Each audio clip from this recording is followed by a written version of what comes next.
Glória a Deus. Aleluia. Louvado seja o nome do Senhor.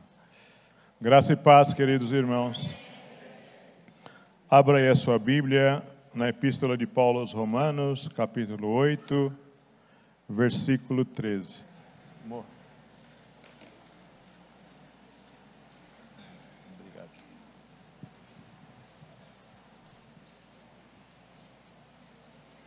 Romanos 8, versículo 13.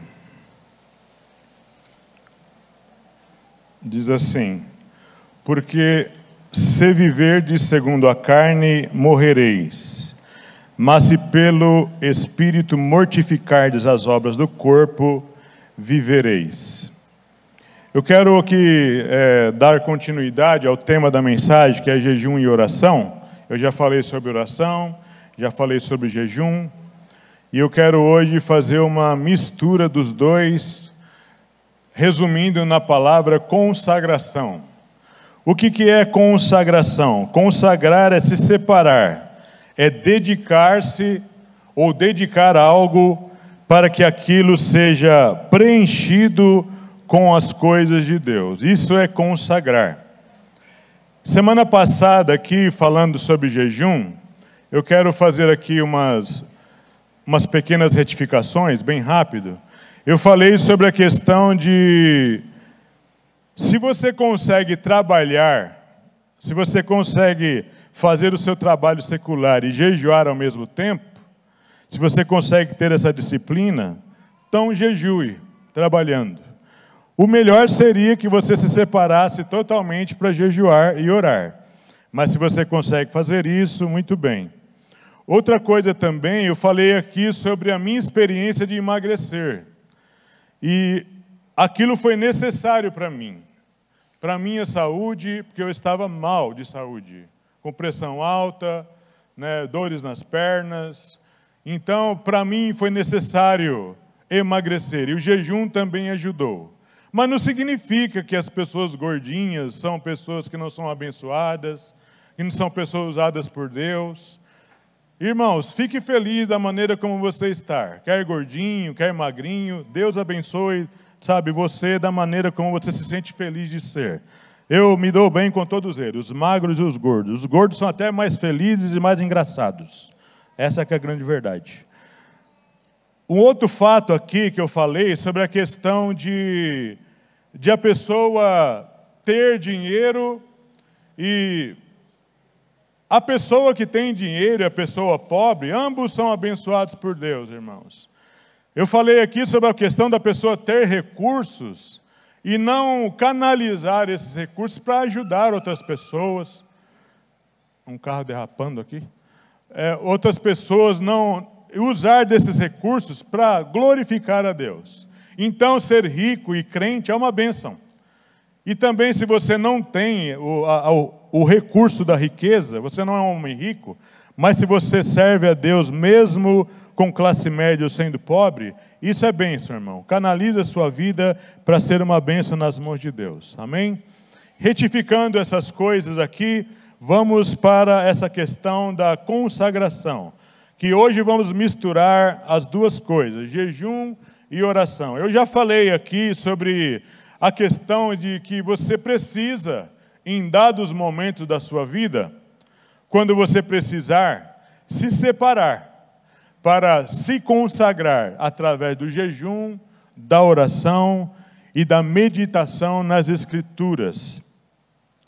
Mas isso deve ser feito de uma maneira verdadeira, irmão. Não deve ser feito porque alguém está forçando você a fazer. Isso não deve ser feito, deve ser feito com alegria, não com tristeza, nem se sujeitando a jejuns, muitas vezes, que não são necessários, como querer imitar um personagem da Bíblia, jejuando 40 dias. Para você fazer um tipo de jejum desse, precisa de uma direção plena da parte de Deus.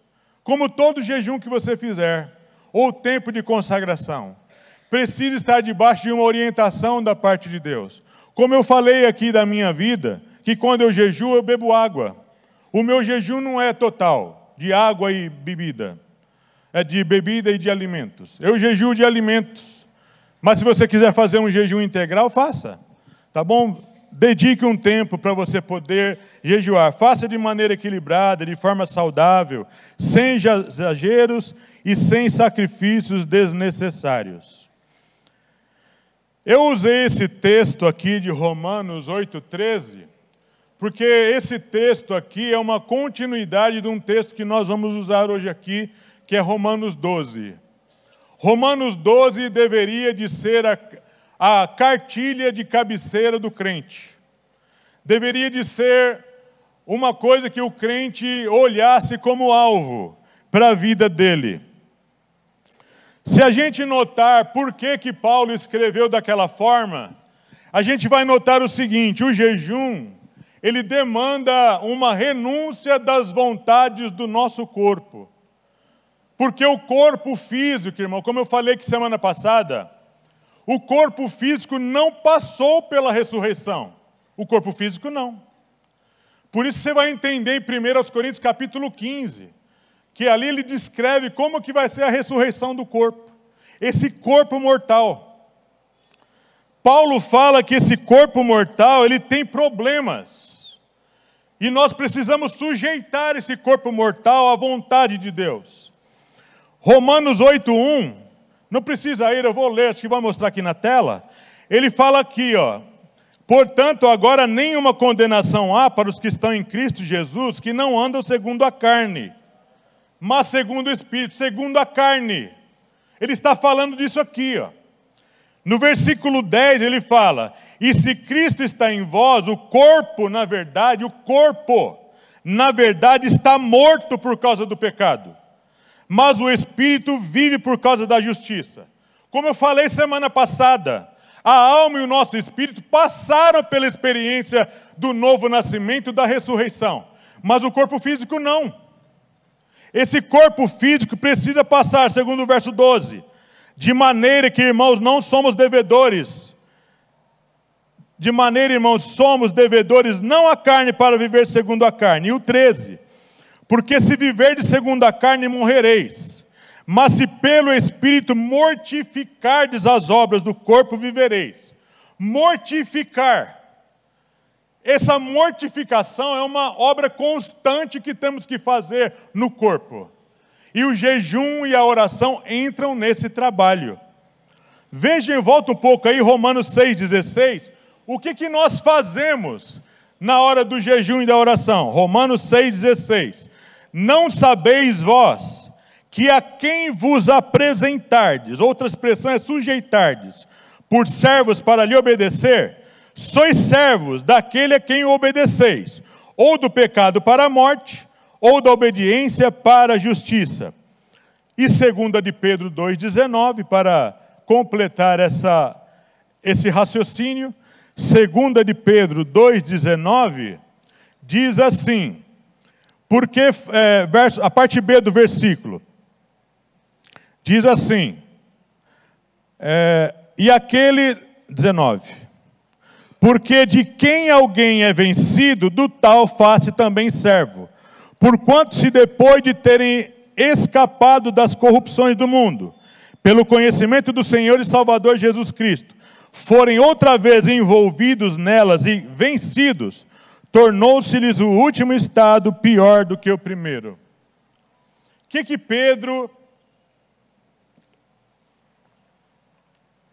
O que Pedro e Paulo estão falando? Ele está falando sobre a atitude de nós sujeitarmos esse corpo à obediência de Jesus e do Evangelho. E o jejum e a oração é um dos exercícios que nós praticamos agora como crentes para sujeitar esse corpo.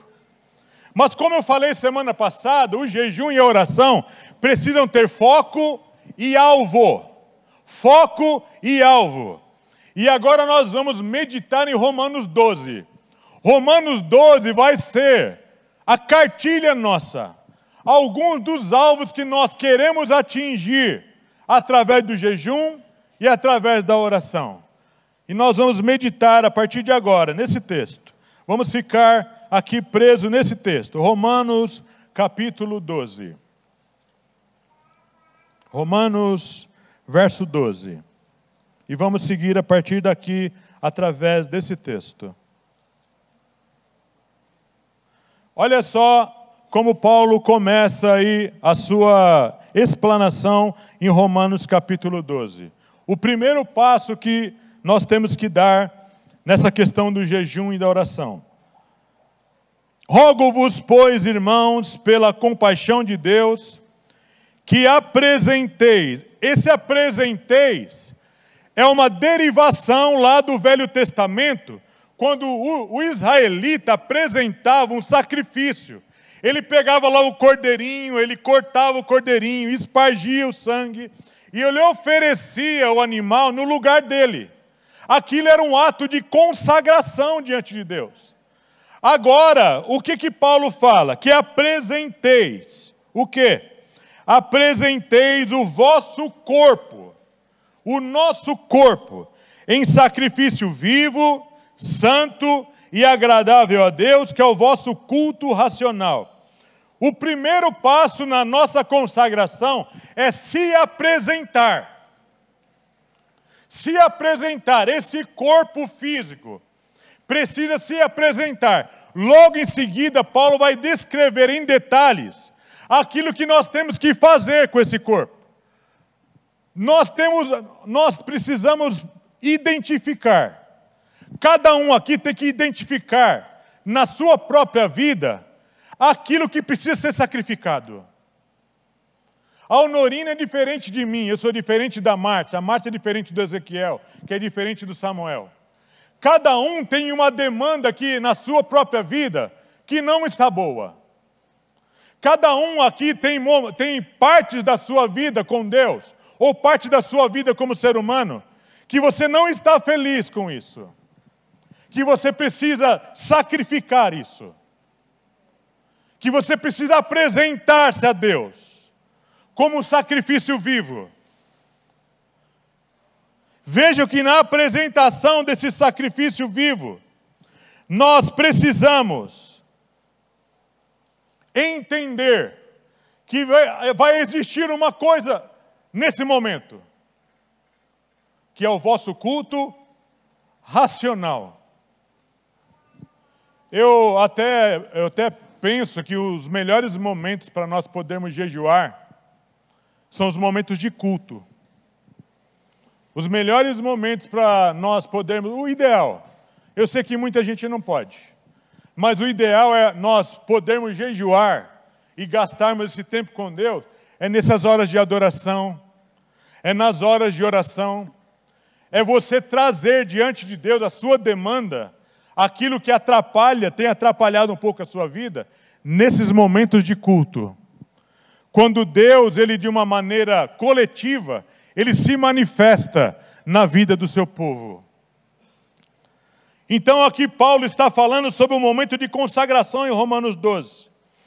O segundo ponto que Paulo fala aqui no versículo 2, nesse momento de consagração, está aí no versículo 2, que ele fala assim, ó: e não vos conformeis com este mundo, mas transformai-vos pela renovação do vosso entendimento, para que experimenteis qual seja a boa, agradável e perfeita vontade de Deus.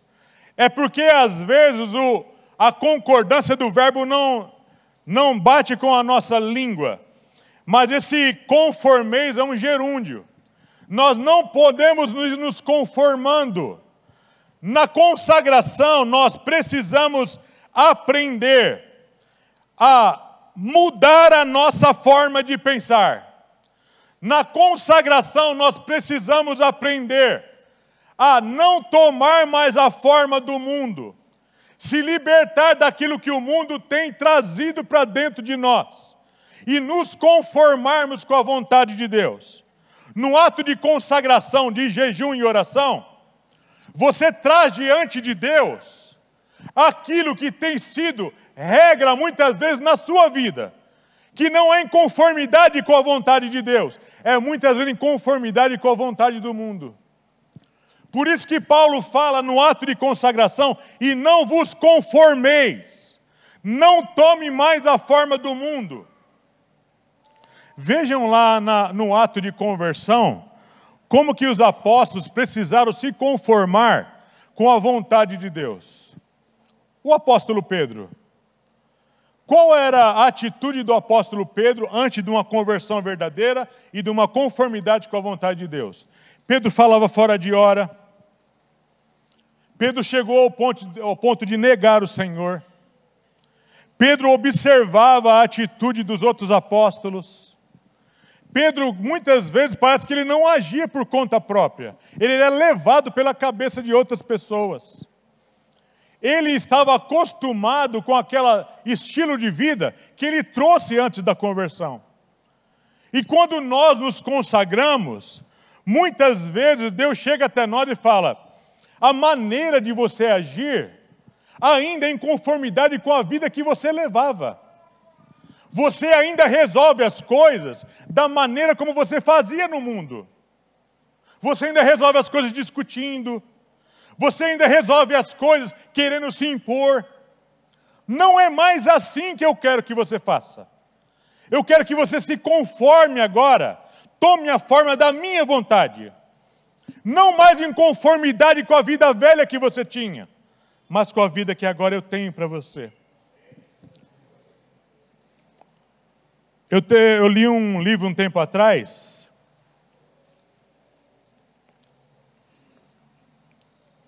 O nome do livro é O Poder do Hábito. O Poder do Hábito. Tem muitas coisas na nossa vida que só vão ser vencidas pelo poder do hábito. Por exemplo, você acorda de manhã e escova os seus dentes, né? Por que você faz isso? Você se habituou. Lembra no Velho Testamento que Deus falava que era para levantar, que era para olhar, que era para falar dessa palavra andando, levantando? O que Deus estava fazendo ali?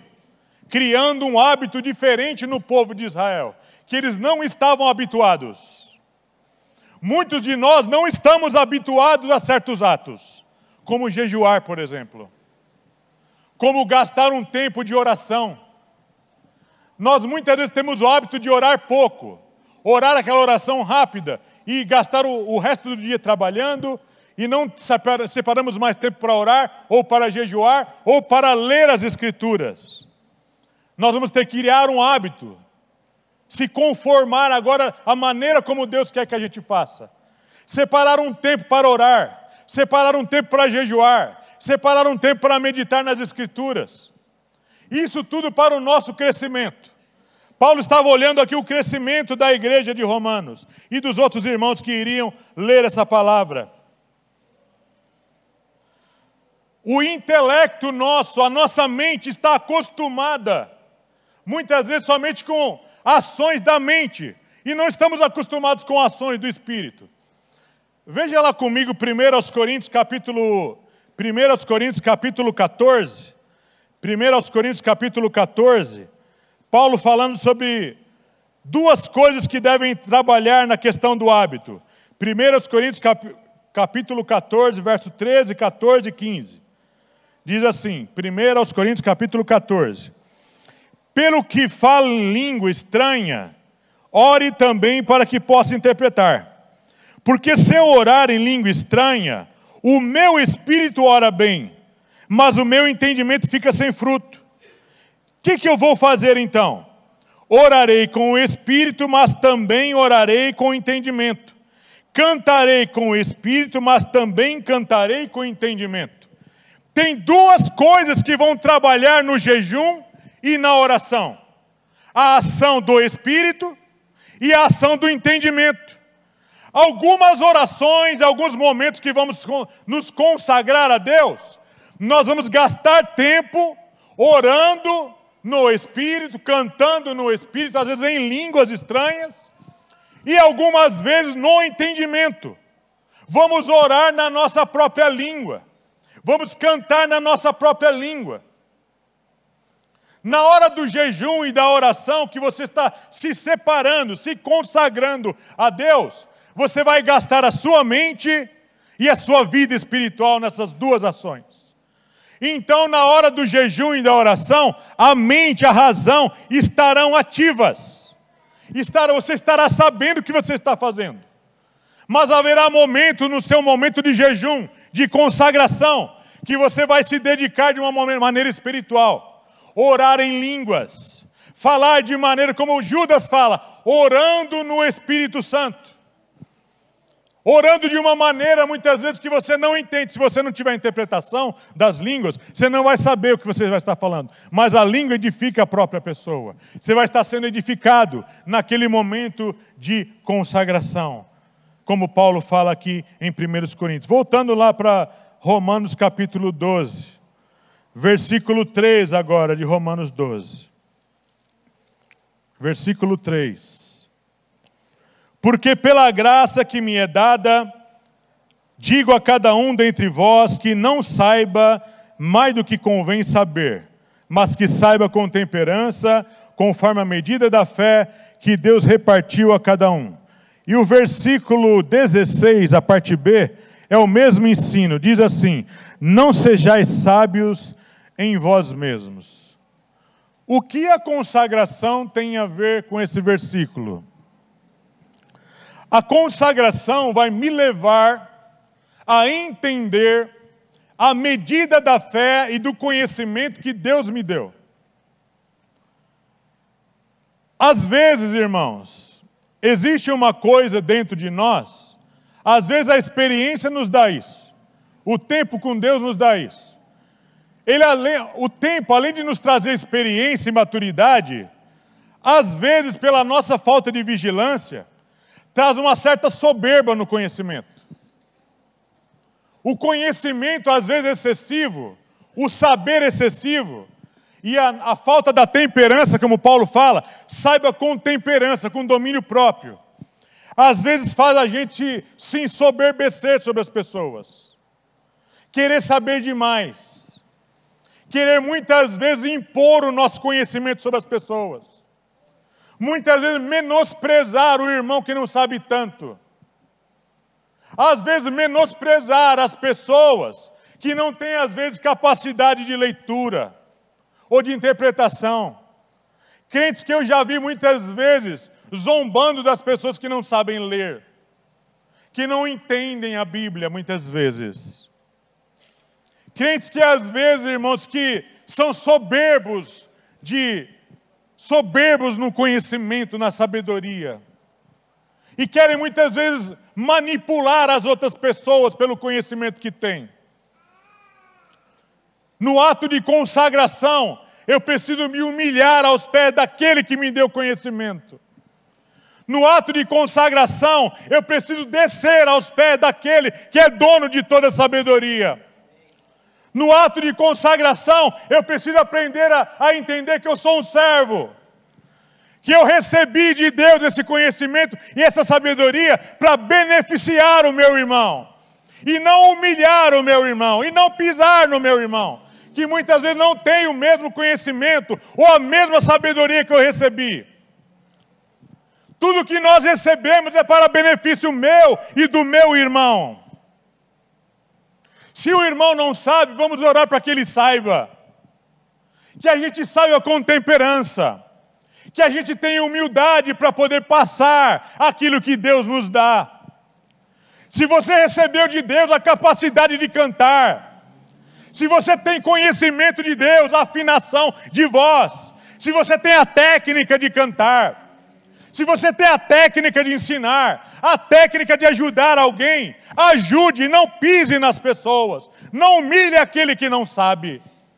Ajude-o a crescer, ajude-o às vezes até a ser melhor do que você. Como é gostoso, irmão, muitas vezes, quando a gente vê alguém que às vezes aí nós ensinamos, e hoje ele está na nossa frente, está melhor do que nós. Esse é o nosso objetivo, que as pessoas cresçam e aprendam. E no ato de consagração, a gente se humilha. E se coloca aos pés do Senhor, que tem nos dado todo esse conhecimento. Por isso que no versículo 16, ele fala, não sejais sábios em vós mesmos, mas que a gente seja sábio para poder ajudar os nossos irmãos. A soberba da sabedoria não nos ajuda, só nos atrapalha. Que isso seja colocado como um alvo para nós nos consagrarmos e sermos mais humildes. Verso 4 e o verso 5 diz assim: porque assim como um corpo, assim como em um corpo temos muitos membros, e nem todos os membros têm a mesma operação, assim nós que somos muitos, somos um só corpo em Cristo, mas individualmente somos membros uns dos outros. Como eu falei aqui semana passada, o nosso ato de consagração tem objetivo de abençoar o nosso próximo.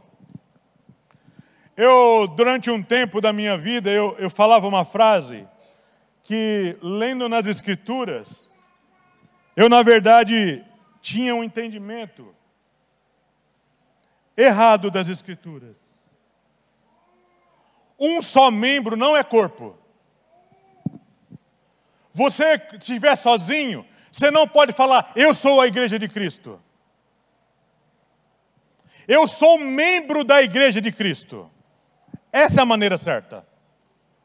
Um só membro não é corpo. O meu dedo sozinho não é o corpo de Cristo. O corpo de Cristo é a associação de vários membros. Isso está nas Escrituras, pastor? Tá. Está nas Escrituras. Vamos lá ver? 1 Coríntios capítulo 12, verso 14 e verso 19. 1 Coríntios capítulo 12, melhor falando, capítulo 12, verso 14 e verso 19. 1 Coríntios capítulo 12, verso 14 e 19. Porque também o corpo não é um só membro, mas muitos. 19. E se todos fossem um só membro, onde estaria o corpo? Paulo está fazendo uma pergunta. O que tem a ver isso com consagração? A consagração só se completa de uma maneira verdadeira quando ela tem o objetivo de atingir a coletividade e não somente a individualidade.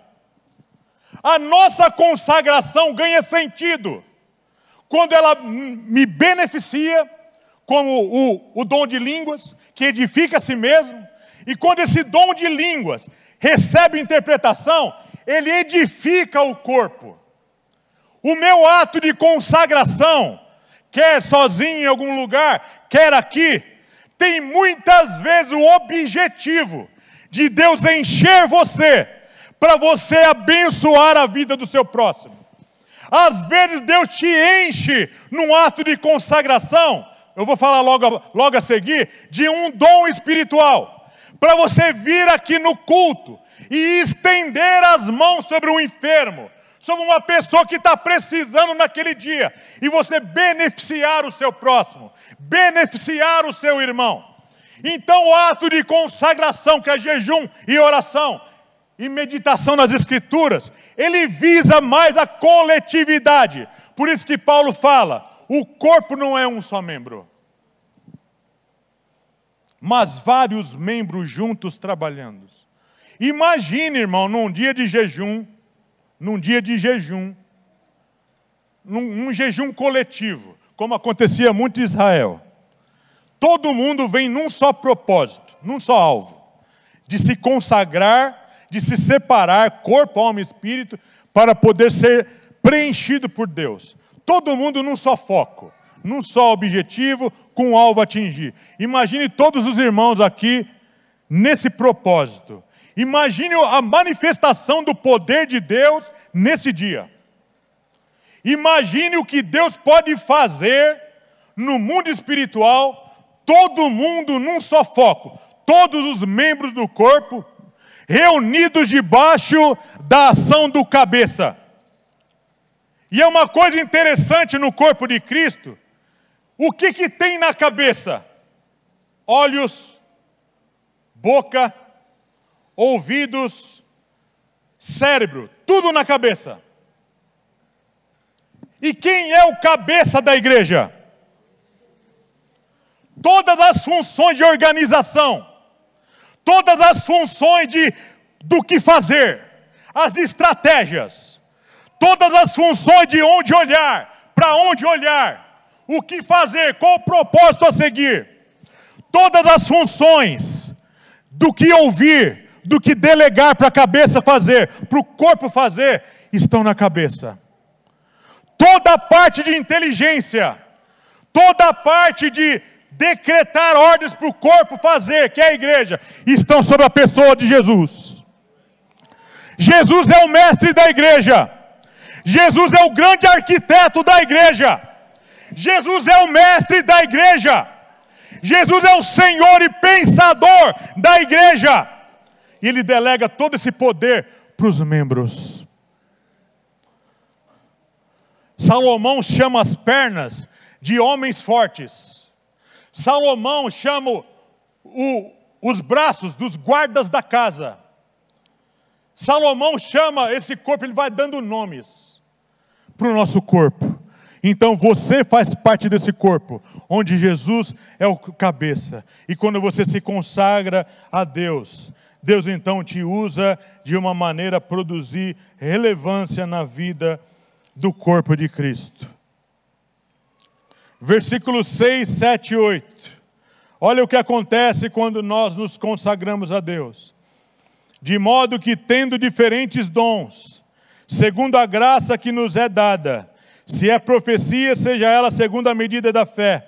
Se é ministério, seja ministrar. Se é ensinar, haja dedicação ao ensino. Ou o que exorta, use esse dom em exortar. O que reparte, faça com liberalidade. O que preside, com cuidado. O que exercita a misericórdia, com alegria. Existe uma coisa que acontece quando nós nos consagramos, que é uma consequência natural, eu chamo assim.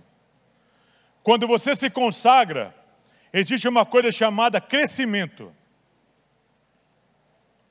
Quando a pessoa se consagra a Deus de verdade, será natural a presença dos dons espirituais e dos dons de serviço na vida dele. Quando uma pessoa se dedica de verdade a Deus, a consequência natural vai ser ele ganhar mais e mais dons.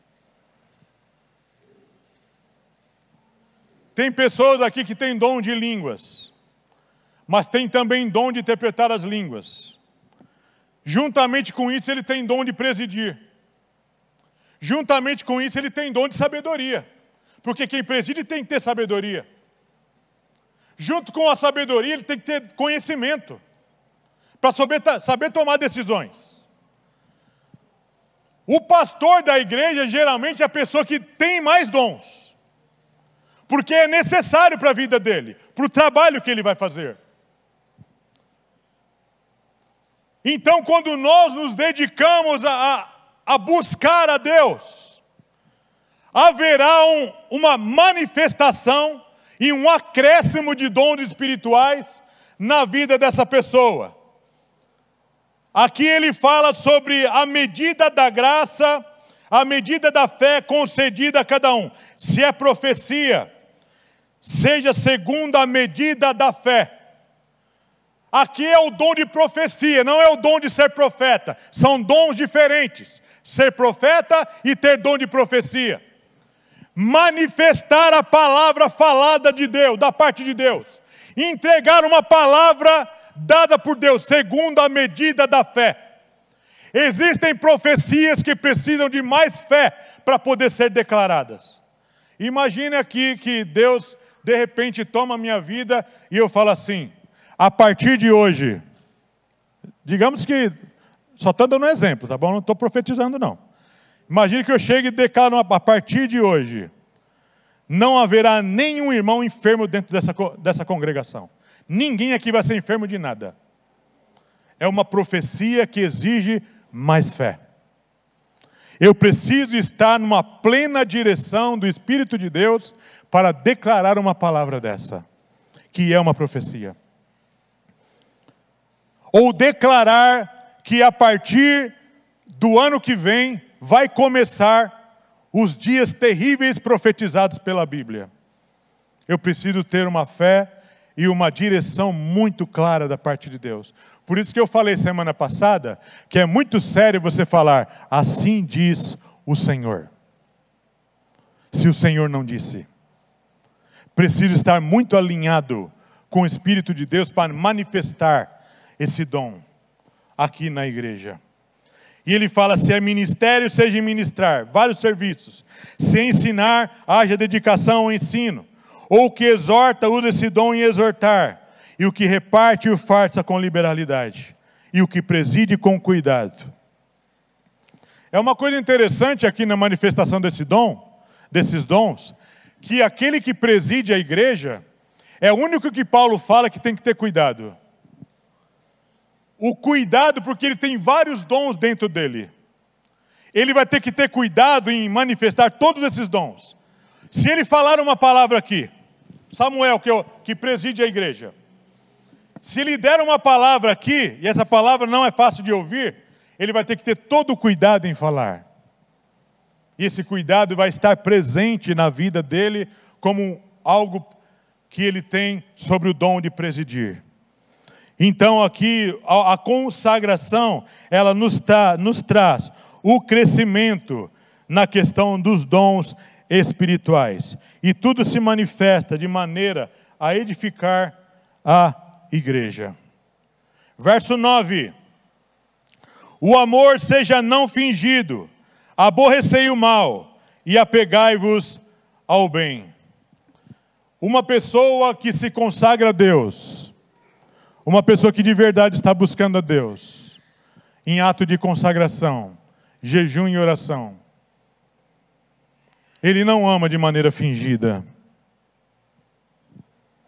Ele não manifesta um amor que não seja verdadeiro.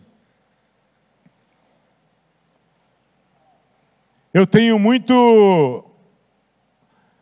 assim, certo cuidado, ou digamos uma certa desconfiança, quando eu vejo as pessoas usando muito essa expressão querido. A expressão querido significa querer bem, independente do que você esteja passando. A expressão querido é uma expressão que deriva do amor não fingido, de querer bem. Querido deriva de abençoar, que é fazer você estar bem diante de Deus e diante das pessoas. Isso é ser uma pessoa abençoada. Uma pessoa que se consagra a Deus, ele ama de uma maneira verdadeira. Ele se entrega de verdade. Ele não está interessado em tirar coisas de você. Ele não fala palavras boas para você, para muitas vezes querer algo de você por interesse. Ele ama de verdade. Ele quer ver o seu bem. Por isso que Paulo fala, o amor seja não fingido. Isso aqui são alvos, irmãos. Alvos para nós atingirmos. Se nós não estamos nesse patamar. É algo a ser colocado, apresentado diante de Deus. Senhor, eu não amo de verdade. O meu amor é fingido, Senhor. Eu gosto de ver as pessoas se dando mal. Eu me alegro quando o meu inimigo sofre. Eu fico bem, Senhor, quando aquela pessoa que eu não gosto se dá mal. Isso não é amor verdadeiro, irmão. De uma pessoa que está buscando a Deus de verdade. Que está se derramando em jejum e oração. Para Deus sacrificar esses desejos carnais. Que muitas vezes querem mandar. Querem fazer com que a gente se sujeite a eles. Verso 10. Amai-vos cordialmente. Ele fala de amor de novo. Amai-vos cordialmente uns aos outros com amor fraternal, preferindo-vos em honra uns aos outros. Esse amor aqui é diferente do verso anterior. Esse amor aqui é aquele amor que você trata com respeito. É aquele amor que você gosta de ver a pessoa estar sendo honrada. Ele fala, preferindo-vos em honra. Você coloca a pessoa para passar na sua frente, para que ele seja honrado e não você. Você não está interessado em que você se beneficie primeiro, mas que o outro se beneficie. Não foi o amor fraternal mostrado por Jesus? Jesus se ofereceu no nosso lugar. Ele tomou a nossa frente, a gente que tinha que morrer. Ele preferiu honrar a gente do que ser honrado. Quando nós honramos o nosso próximo, quando nós tomamos o nosso coração em amor fraternal, de ver o nosso irmão ser honrado, Deus é justo e nos honrará depois. O Senhor é justo e fiel para nos honrar, quando nós não queremos levar vantagem nas coisas. Nós não queremos muitas vezes tomar a dianteira para ganhar, levar vantagem nas coisas. Amai-vos cordialmente uns aos outros, com amor fraternal, preferindo-vos em honra uns aos outros. Verso 11. Não sejais vagarosos no cuidado, sede fervorosos no espírito, servindo ao Senhor. Que cuidado é esse? Que vagarosidade é esse que Paulo está falando aqui no cuidado? Eu vou usar uma expressão aqui, é uma expressão que a gente usa aí, lá fora. Sabe, às vezes nós, irmãos, deixamos as pessoas passar a perna na gente, sabendo. No anterior, ele está falando de preferir em honra, mas em atos honestos. Mas às vezes tem pessoas que se aproximam de nós e claramente querem passar a perna. E a gente, às vezes, irmão, sabendo que alguma coisa errada vai acontecer, a gente deixa. E aí Paulo chega e fala, não sejam vagarosos no cuidado. Se liga. Acorda, essa pessoa está querendo te lesar. Essa pessoa está querendo te dar um golpe. Essa pessoa é aproveitadora. E aí então Paulo fala que sede fervorosos de espírito, servindo ao Senhor. Esse fervoroso de espírito, mantenha a chama acesa. Mantenha a mente ligada. Fique atento, porque o inimigo está muitas vezes tramando coisas, tem que ter ligado, mente ligada, ativa, pronta para ver, para fugir das armadilhas que ele arma. Uma pessoa, irmão, que está se consagrando, buscando a Deus, ele ativa a mente, ele ativa, o espírito dele está ligado, está vendo, ele está vigilante, observando tudo à sua volta. Lembra lá de Neemias? Construindo, espada embanhada e trombeta pronta. Ligado, atento. Quando a gente se consagra, a gente ativa essas coisas.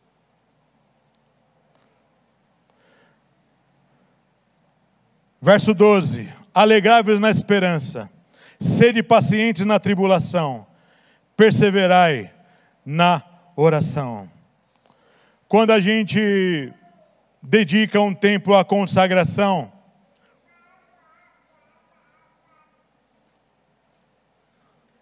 como é que a gente vai conseguir se alegrar na tribulação? Se a tribulação produz tanta tristeza para a gente.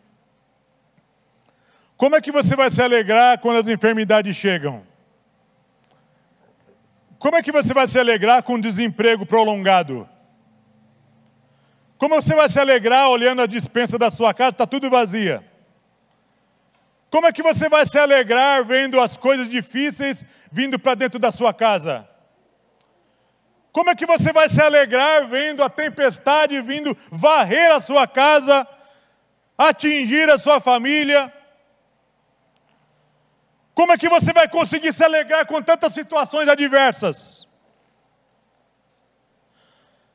A consagração, muitas vezes, ela produz um efeito até contrário.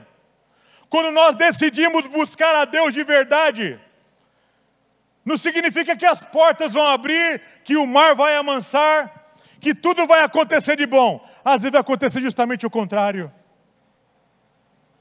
Às vezes o inimigo vai levantar coisas para poder matar a sua vida de consagração, ou para muitas vezes atacar a sua vida de consagração.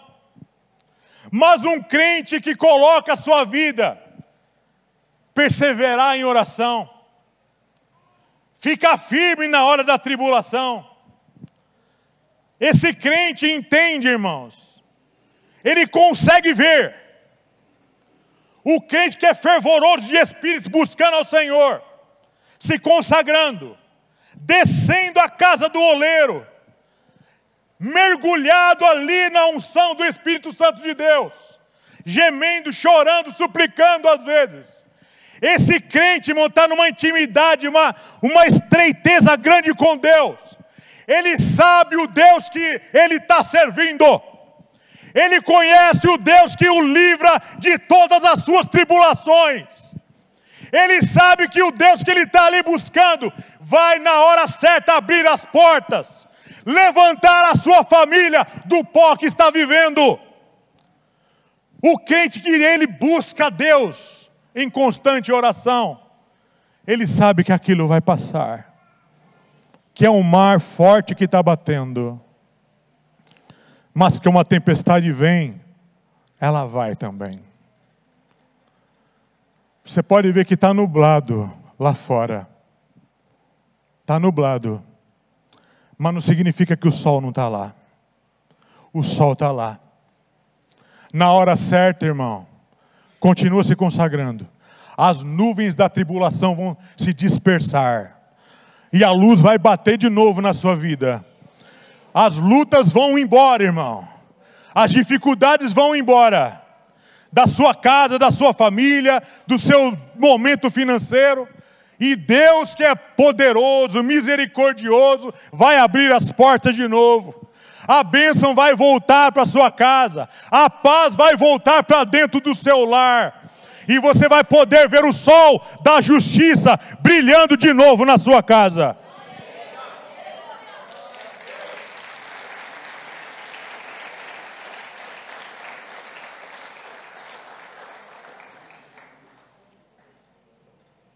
Já estou caminhando para o final. Alegrai-vos com os que se alegram. Não, eu li o 12, 13. Comunicai com os santos nas suas necessidades. Segui a hospitalidade. Eu quero ser breve nesse argumento. Às vezes, mesmo se consagrando, não significa dizer que não haverá necessidades na sua casa.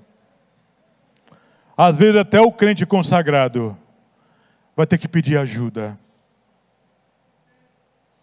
Pedir comida. Pedir que alguém venha socorrer ele. Como era bom, irmãos, nos meus dias de desemprego. Era bom isso aí.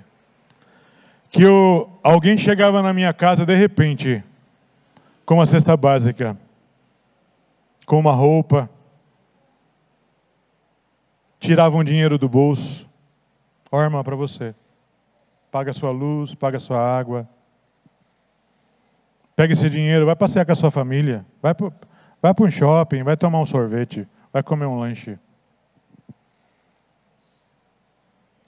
Sabe uma coisa interessante quando a gente passa essas tribulações financeiras, que as coisas começam a faltar dentro de casa? A gente valoriza as coisas que a gente muitas vezes estraga quando as coisas estão bem. Aquela bolachinha que a gente deixa aberta e murcha, você tampa e põe um pregador ali. Cada bolacha vale. A pasta de dente ali, que fica todo mundo desperdiçando, jogando na pia, você fecha ali, não. A pasta está ali, aquela beiradinha da tampa, você enrola para sair o último creme da pasta dental. Você valoriza as coisas pequenas que você desvaloriza quando está tudo bem. Então, na consagração, a gente aprende a valorizar as pequenas coisas e a pedir ajuda. Uma pessoa que se consagra a Deus, ele se alegra com os que se alegram, ele chora com os que choram. Ele adquire empatia. Empatia. Ele aprende a ser empático com os outros, sentir o que o outro sente. Ele não é o estraga prazer. Chega numa festa, para que essa festa? As pessoas estão tristes, chorando a perda de alguém. Chora não. Não tem que chorar, é hora de chorar. A hora para tudo, para chorar, para se alegrar, para guerrear, tempo de paz, tempo de muita coisa, como Salomão ensinou. Ele tem empatia. Verso 16, sede unânimes entre vós, não ambicioneis coisas altas, mas acomodai-vos aos humildes. Não, já li outra parte. Unanimidade. A palavra unanimidade significa pensar de maneira igual, andar no mesmo propósito, andar no mesmo alvo. Isso aqui demanda conversa, demanda ficar junto, demanda debater alguma coisa. Ninguém chega na hora, de repente, e está pensando igual o outro. Não.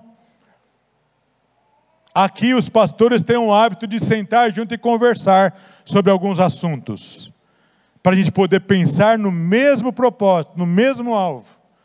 Para a gente falar aqui uma mesma coisa, uma mesma palavra. Para não acontecer do Samuel vir aqui pregar que é para descer do barco, e no domingo seguinte eu falo que é para subir no barco. Aí eu falo, o Samuel falou que é para descer do barco. Você está falando que é para subir no barco? É para subir ou é para descer? Falar de maneira unânime. Uma pessoa que se consagra a Deus, ele quer andar no mesmo alvo do povo de Deus. Ele quer andar, pensar igual. E eu quero partir para o meu último argumento. Aqui versículo 17 até o 21. A ninguém torneis mal por mal. Procurei as coisas honestas perante todos os homens. Se for possível, quanto estiver em vós, tende paz com todos os homens. É o mesmo assunto, até o versículo 21. Não vos vingueis a vós mesmos, amados, mas dai lugar à ira, porque está escrito, minha vingança eu recompensarei, diz o Senhor. Portanto, se o teu inimigo tiver fome, dá-lhe de comer. Se tiver sede, dá-lhe de beber. Porque fazendo isto, amontoarás brasas de fogo sobre a sua cabeça. Não te deixes vencer do mal, mas vence o mal com o bem. São vários argumentos sobre o mesmo assunto. Não pagar o bem com o mal. A ninguém torneis mal por mal, ou seja, não é para pagar na mesma moeda, como o mundo ensina. A pessoa vem e fez mal para você, não é para você fazer igual. Você tem que fazer bem para ele. Mas pastor, é muito difícil fazer isso. Aqui vem a consagração. Que você vai humilhar a sua carne. Você não vai se conformar com o mundo. Você vai se conformar com a vontade de Deus. Se for possível, o quanto depender de você, tende paz com todos os homens. Existem atos, existem momentos que está tendo uma guerra na família. Está tendo uma guerra de relacionamentos. Um batendo no outro, um brigando com o outro. E às vezes você está envolvido. Então se a paz depende de você, dê a sua cara para bater. E traga paz para essa situação. Não deixe o mal vencer. Vence o mal com o bem que Jesus colocou no seu coração. Não vos vingueis a vós mesmos, amados, mas dai lugar à ira. Uma outra tradução desse versículo é o seguinte: não se vinguem dos próximos, dê lugar à ira de Deus, dê lugar à justiça da mão de Deus.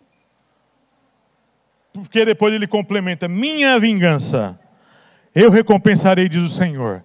Mas ainda que você sabe que a vingança vem das mãos de Deus, você pode orar, pedir misericórdia. Se você sabe que alguém lhe fez mal, foi injusto com você, pisou em você, e você sabe que aquilo vai atrair a ira de Deus, vai atrair a justiça de Deus sobre aquela pessoa, clame a Deus por misericórdia.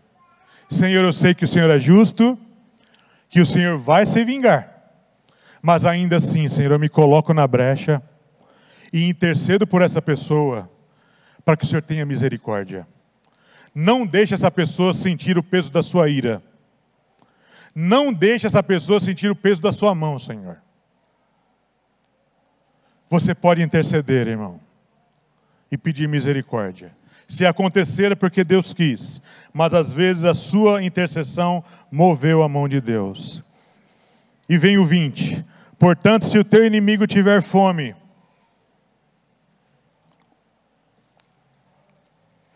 dá-lhe de comer. Se tiver sede, dá-lhe de beber. Porque fazendo isto, amontoarás brasas de fogo sobre a sua cabeça. Esse é um dos versículos mais enigmáticos da Bíblia. Muito enigmático. Somente uma pessoa, num estado de espírito muito fortalecido por Deus, num ato de total consagração, tem naturalidade para fazer isso aqui. Dar comida para o teu inimigo. Dar bebida para a pessoa que te odeia. Ele quer ver você morto. Ele não tem alegria nenhuma em te ver. Quando ele te vê, ele até muda o semblante. Porque ele te odeia com todas as forças. E aí vem um complemento brilhante do apóstolo Paulo. Se você conseguir fazer isso,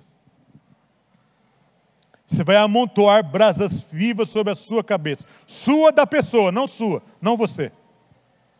O que significa isso? Pega brasas vivas de fogo, acende o fogo, pega a brasa mais vermelha que tem lá. Na minha não tem o cabelo, vai doer mais. Mas pega alguém que tem cabelo, mesmo esse. Pega essa brasa viva e coloca na sua cabeça. Vai queimar. Vai produzir profunda incomodação. Como isso se aplica? Como eles entendiam isso naquela época? Quando você faz o bem a uma pessoa que te faz mal, você dá comida para o teu inimigo, você dá água para o teu inimigo, você produz incômodo na cabeça dele. Você produz embaraço na cabeça dele. Até ao ponto dessa pessoa te procurar. Você sabia que eu estou fazendo serviços para matar você? Você sabia que eu estou contratando um cara para te matar? Você sabia que eu estou planejando destruir você e a sua casa? Eu tenho trabalhado para isso acontecer. Porque eu te odeio, fulano. Mas eu não sei o que acontece com você. A minha mente está confusa. Porque eu só te faço mal. E você só me faz bem. Eu só quero a sua destruição. E você só quer a minha edificação. Eu quero ver a sua família na pior. E você só trabalha para ver o bem da minha família. O que acontece com você? Jesus é a diferença. Jesus é a diferença. Ele quer fazer isso em você também. Você não quer Jesus? Aí você vai ser liberto dessa amargura, desse ódio, disso que está dentro de você. Isso que significa esse texto, irmão. Então, amontoa brasas na cabeça dos seus inimigos, irmão. Fazendo bem para ele. Não faz mal, não. vence o mal fazendo o bem. Tá bom? Se consagra. Vale a pena. Viu? Se alguém andar falando mal de você, fala bem dele. Tá bom? Que Deus nos abençoe. Semana que vem vai continuar com outro irmão no mesmo assunto. Deus nos abençoe.